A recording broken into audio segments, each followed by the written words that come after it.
अब मैं आपको धर्मराज जी की कहानी सुनाने जा रही हूँ।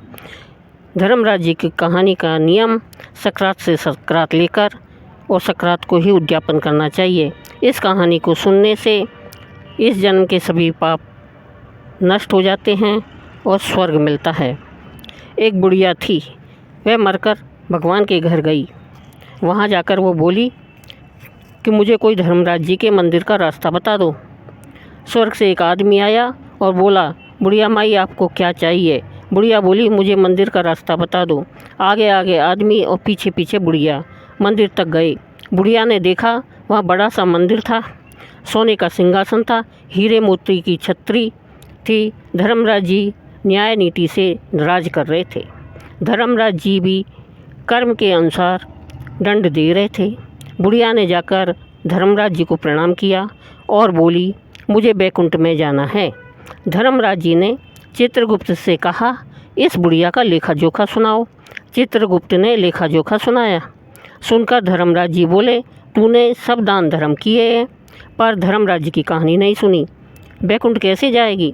बुढ़िया बोली, धर्मराज जी की कहानी में क्या क्या नियम हैं? धर्मराज जी बोले, कोई साल भर सुने, कोई 6 महीना सुने, कोई 7 दिन ही सुने, पर धर्मराज जी की कथा अवश्य सुने, फिर उसका उद्यापन करना चाहिए।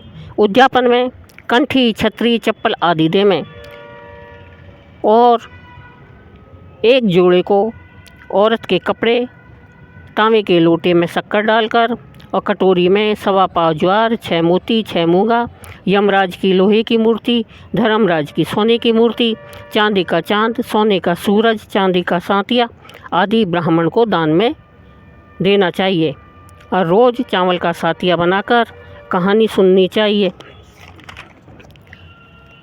बुढ़िया बोली, भगवान मुझे 7 दिन वापस मृत्युलोक में भेज दो।